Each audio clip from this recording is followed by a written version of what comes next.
Good morning. आज हम पढ़ेंगे sp3 संकरण के बारे में। तो चलिए शुरू करते हैं आज की क्लास। तो आइए देखते हैं sp3 संकरण। तो sp3 संकरण में क्या होता है, एक s कक्षक और 3 p कक्षक, टोटल 4 कक्षक। ये चारों कक्षक मिलकर के बनाते हैं 4 नए कक्षक, जिनको हम बोलते हैं sp3 कक्षक।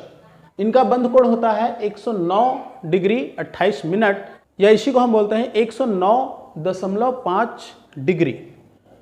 इनका स्ट्रक्चर होता है टेट्राहेड्रल, या जिसको हम बोलते हैं चतुष्फलकी, और इसके एग्जाम्पल है CH4, H2O, NH3, C6, H6। इस तरह से कई एग्जाम्पल इसमें आप ले सकते हैं। तो चलिए इसको हम एक एग्जाम्पल से समझते हैं। यहाँ पर हम एग्जाम्पल लेते हैं CH4 का। CH4 में एक कार्बन परमाणु और 4 हाइड्रोजन परमाणु होंगे।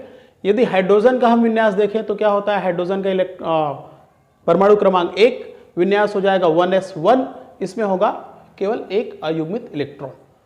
उसी तरह से जो कार्बन है, कार्बन का इलेक्ट्रॉनिक विन्यास, कार्बन का एटॉमिक नंबर होता है 6। इसका विन्यास हो जाएगा 1s2, 2s2, 2p2। यदि हुंड के अनुसार देखें तो s के लिए एक डिब्बा, इसमें 2 इलेक्ट्रॉन। ये भी s है, यहाँ पर भी एक डिब्बा बनेगा, इसमें भी 2 इलेक्ट्रॉन। ये p है, p के लिए इस तरह से 3 डिब्बे बनेंगे, और टोटल कितने इलेक्ट्रॉन है, 2 इलेक्ट्रॉन। तो 1 इलेक्ट्रॉन यहाँ, 1 इलेक्ट्रॉन यहाँ, इस तरह से। तो ये होती है इसकी सामान्य अवस्था, या जिसको हम बोलते हैं ग्राउंड स्टेट। और जैसे ही कार्बन एनर्जी एब्जॉर्ब करता है, जैसे इसको हम थोड़ी सी एनर्जी देते हैं, तो क्या होता है, यहाँ से 2s से 1 इलेक्ट्रॉन जम करके कहाँ चला जाता है, 2p में। जैसे 1 इलेक्ट्रॉन यहाँ पे जम करके चला जाएगा तो इसका विन्यास हो जाएगा। तो 1s में 2 इलेक्ट्रॉन है, ये तो 2 ही इलेक्ट्रॉन रहेंगे। 2s में 2 इलेक्ट्रॉन था, ये 1 इलेक्ट्रॉन रहेगा। 1 इलेक्ट्रॉन कहाँ चला जाएगा, जो रिक्त कक्षक है वहाँ। तो ये पहले से 1 इलेक्ट्रॉन यहाँ पे उपस्थित थे, तो यहाँ का जो दूसरा इलेक्ट्रॉन था ये वाला, ये जम करके कहाँ चले जाएगा, इस रिक्त कक्षक में, ये यहाँ पे आ जाएगा इस तरह से। तो अब देखिए, पहले कितना था, इसमें 2 अयुग्मित इलेक्ट्रॉन थे। जैसे ही इसको एनर्जी मिली, ये उत्तेजित हुआ, और उत्तेजित होने के बाद 1 इलेक्ट्रॉन जम कर गया कहाँ पे, इस रिक्त कक्षक में जम कर गया, और इसके पास टोटल हो गए 4 अयुग्मित इलेक्ट्रॉन। इस अवस्था को हम बोलते हैं एक्साइटेड स्टेट। ये होती है उत्तेजित अवस्था। अब आगे क्या होता है, देखिए, अब हमारे पास क्या है, इस तरह से 4 अयुग्मित इलेक्ट्रॉन है और 4 कक्षक है। और ये कौन से कक्षक है, वो कक्षक है जो संयोजी कोष में उपस्थित है, और इनकी ऊर्जा क्या है, लगभग समान है।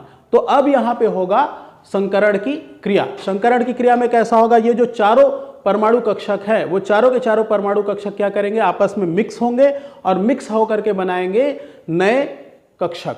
तो यहाँ पे कितने कक्षक हैं, 1 2 3 4। कौन कौन से हैं, ये s है, ये भी p है, ये भी p है, ये भी p है।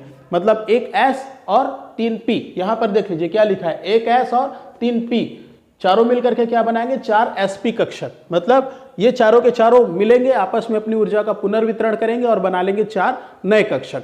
आइए देखते हैं। तो इस तरह से बन जाएंगे इसमें 4 नए कक्षक। तो ये आपका 1s कक्षक है, ये 1s कक्षक जिसमें 2 इलेक्ट्रॉन उपस्थित होंगे। ये आपके 4 नए कक्षक, इनको हम क्या बोलेंगे, हाइब्रिड ऑर्बिटल, संकरित कक्षक।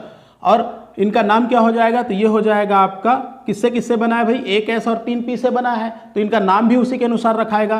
तो ये हो जाएगा आपका sp3 कक्षक, ये भी होगा आपका sp3 कक्षक, ये भी आपका sp3, और ये भी आपका हो जाएगा sp3 कक्षक। चारों के चारों sp3 कक्षक ही होंगे। और इनमें कितने, 1 इलेक्ट्रॉन है, तो 1 इलेक्ट्रॉन यहाँ भर दीजिए इस तरह से।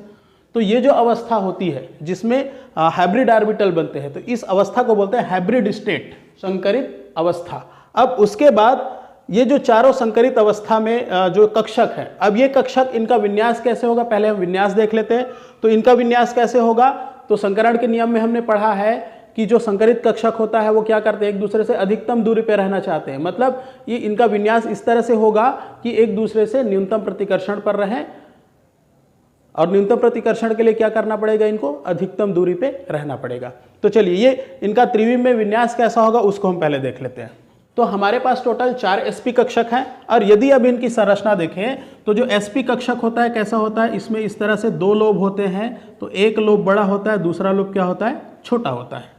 ये एक हो गया। अब दूसरा लोब कहाँ रहेगा, दूसरा रहता है आपका यहाँ पे इस तरीके का, तीसरा हो जाएगा आपका इधर, और चौथा हो जाएगा आपका यहाँ पे ऐसा, इस तरीके का। तो चारों की संरचना इस तरह की हो जाएगी, और चारों में क्या होगा, एक एक इलेक्ट्रॉन इस तरह से उपस्थित रहेगा।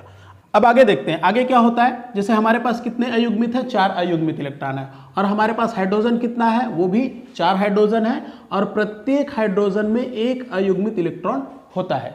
तो अब क्या हो जाएगा कि जो एक हाइड्रोजन होगा, इन सभी अयुग्मित कक्षकों से जो हाइड्रोजन का परमाणु कक्षक होगा वो उनके साथ जाकर के करेगा ओवरलैपिंग, और ओवरलैपिंग करने के बाद इन सिंगल इलेक्ट्रॉनों के साथ ये जो अयुग्मित इलेक्ट्रॉन होगा वो बना लेगा जोड़ा, और वहां पे बन जाएगा एक नया बंध।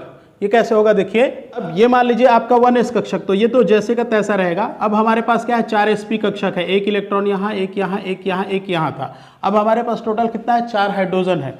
तो क्या होगा, एक हाइड्रोजन इस कक्षक के साथ ओवरलैपिंग करेगा और यहाँ पे बना लेगा इलेक्ट्रॉन का एक पेयर, मतलब एक हाइड्रोजन आकर यहाँ जुड़ जाएगा, दूसरा हाइड्रोजन उसी तरह से यहाँ पे ओवरलैपिंग करेगा और इसके साथ एक बॉन्ड बनाएगा, तीसरा वाला यहाँ आ जाएगा और चौथा वाला इस तरह से यहाँ पर आके इसके साथ एक बॉन्ड बना लेगा। क्लियर। अब यहाँ पे देखिए कि क्या हो रहा है, चारों अयुग्मित इलेक्ट्रॉनों के साथ, और ये चारों अयुग्मित इलेक्ट्रॉन कहाँ है, संकरित कक्षक में है। तो संकरित कक्षक में जो चारों अयुग्मित इलेक्ट्रॉन उपस्थित थे, इन चारों इलेक्ट्रॉनों के साथ 4 हाइड्रोजन ने क्या कर लिया, बॉन्ड बना लिया। इस अवस्था को हम बोलते हैं ओवरलैप्ड स्टेट, इसको हम बोलेंगे अतिव्यापित अवस्था। अब हम देखते हैं यहां पर ओवरलैपिंग कैसी होती है, ताकि हमको बॉन्ड एंगल और स्ट्रक्चर को समझने में आसानी हो। तो देखिए हमारे पास टोटल है कितना, 4 हाइड्रोजन। हाइड्रोजन का जो अयुग्मित इलेक्ट्रॉन है कहां पे है, s कक्षक में है। s कक्षक कैसा होगा, गोलाकार। और कार्बन में कितने हैं, कार्बन में 4 sp3 कक्षक है, तो ये आपका sp3 कक्षक होगा, ये भी आपका sp3 कक्षक होगा, ये भी आपका sp3 कक्षक, और ये भी आपका होगा sp3 कक्षक। तो जो हाइड्रोजन जो परमाणु है, हाइड्रोजन का जो परमाणु कक्षक होगा वो कार्बन के इस sp3 कक्षक के साथ, ये कौन सा है, उसका संकरित कक्षक है, इस sp3 कक्षक के साथ यहां पर कर लेगा ओवरलैपिंग, और उसका जो अयुग्मित इलेक्ट्रॉन है यहां पर आकर के इस तरह से बना लेगा जोड़ा। तो एक हाइड्रोजन आ गया यहां पर, उसी तरह से दूसरा हाइड्रोजन क्या करेगा, दूसरा हाइड्रोजन यहां पर आ गया, ये दूसरा हाइड्रोजन, और यहां पर भी इस तरह से इलेक्ट्रॉन की पेयरिंग हो जाएगी। तीसरा हाइड्रोजन आ जाएगा आपका यहाँ पर भी ये इलेक्ट्रॉनिक की पेयरिंग करेगा, ओवरलैपिंग करेगा और बॉन्ड बना लेगा, और चौथा जो है वो आ गया यहाँ पर भी इस तरह से ओवरलैपिंग होगी, नया बॉन्ड बनेगा, इलेक्ट्रॉन पेयर हो जाएगा। तो ये हो गया आपका चौथा हाइड्रोजन।